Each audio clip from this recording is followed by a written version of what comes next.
Hey, I'm Shilpa. I'm the food editor at Bon Appetit, and today we're making my raspberry whipped cream cake. This particular style of cake was inspired by my travels to Japan, where these very light, very airy cakes frosted with cream are popular. It took me quite a few tries to get to this end result, but looking back, I'm really happy with how it turned out.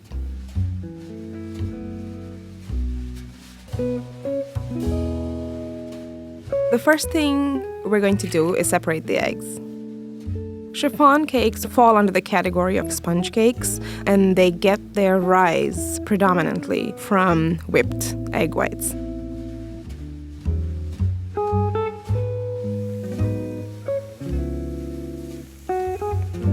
My trick to a perfect meringue is always adding a little bit of cream of tartar. It ensures that the whites never overwhip and they never break. Salt's there for flavor. Any dessert always needs a bit of salt to offset the sweetness and make it taste better. I'll start on a low speed first just to make sure the sugar completely dissolves, and then I'll increase the speed and start whipping till they hold firm peaks. When you lift the whisk out of the bowl, you want the peaks to stand upright. They might be a slight droop, but they should mostly be self-sustaining. We made the meringue. Now I'm going to whisk the egg yolks and sugar together quite vigorously to make sure that the sugar dissolves. You'll know when you whipped it properly when the mixture goes from gritty egg yolk and sugar mixture to something really pale and fluffy, and it looks like ribbons fluttering in the breeze.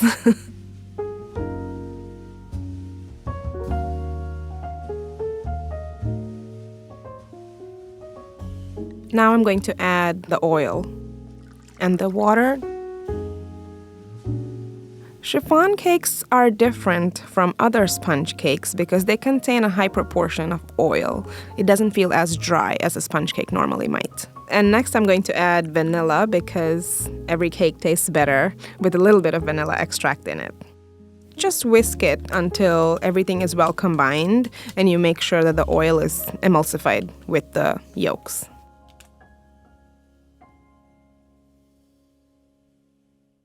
Now we're going to incorporate the dry ingredients. It's really important to use cake flour here. Bleached cake flour really is going to make your cake super tender, super fluffy.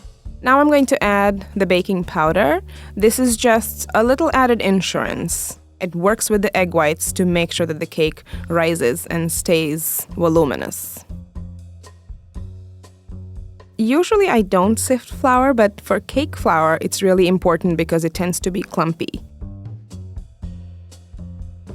I'm going to add the rest of the meringue in small batches, gently folding in each time before I add more.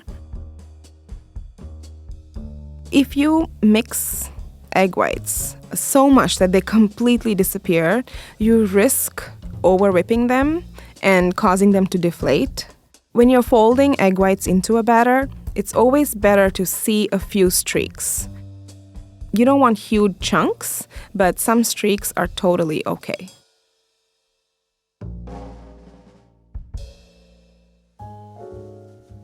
One of the reasons I had to test this cake so many times is I wanted to be sure they could bake well in standard 8-inch pans that most of us have at home. Chiffon cakes are usually baked in tube pans.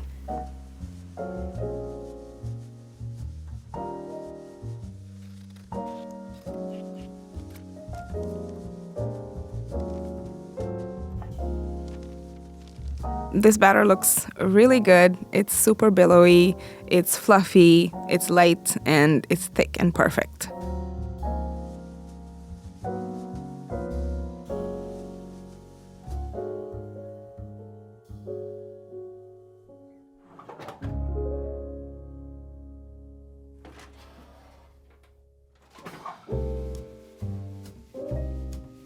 The cakes are done. Now I'm going to pull them out and invert them onto a wire rack to cool upside down. If they just cool in the pan without inverting, they tend to collapse. While the cakes are cooling, I'm going to make the raspberry whipped cream. I'm measuring out the sugar, then I'm going to transfer to the food processor along with the freeze-dried raspberries.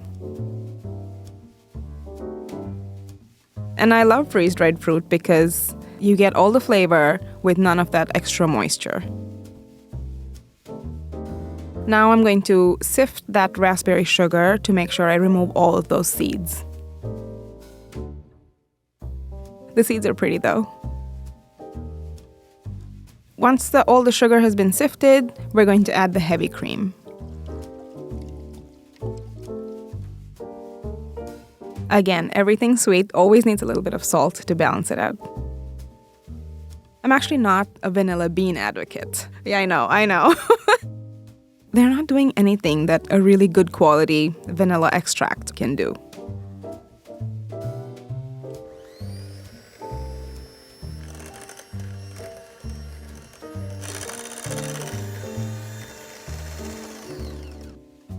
When you're done, you have this amazing, beautiful looking raspberry whipped cream, which tastes like a bunch of raspberries, but you would never be able to get this flavor and texture without those freeze-dried raspberries. I'm just going to reserve some of the whipped cream in a piping bag to finish the cake with.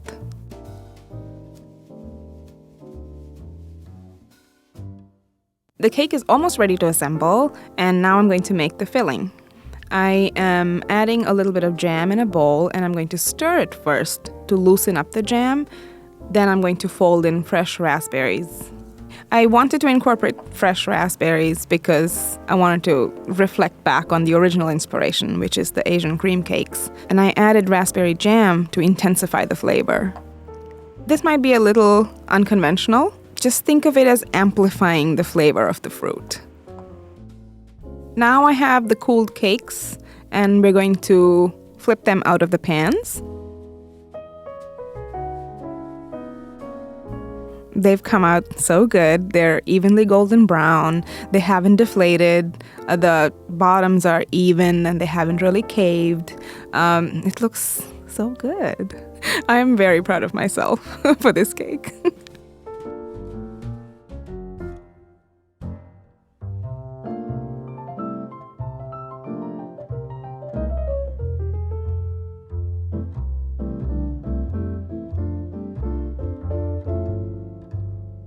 Next, I'm going to spoon all of those glossy, jammy berries onto the whipped cream. I'm going to spread them out, but I'm going to leave a 1-inch border around the edge so they don't spill out when I layer the rest of the cake on top. Frosting a cake with whipped cream can be very daunting because it can break very quickly and you can't work it many times. And it's thanks to the freeze-dried fruit that this frosting in particular is super easy to work with because it's so stable that you can mess with it a lot and you'll still be fine. And now I'm using some of that reserved whipped cream to pipe tiny little baby dollops on top of the cake.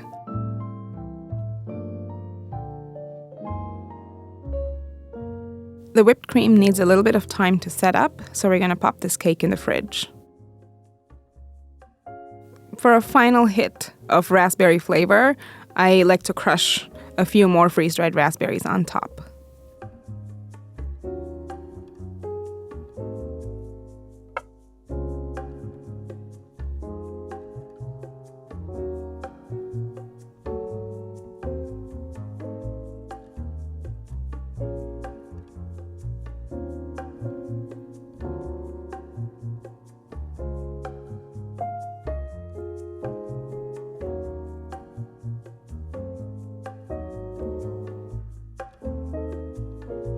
Here's the thing, it's super light.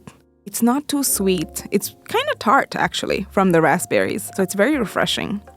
To me, this cake symbolizes a moment of not giving up, and I'm really glad I didn't. So I hope you try this recipe as well. And let me know how it turns out.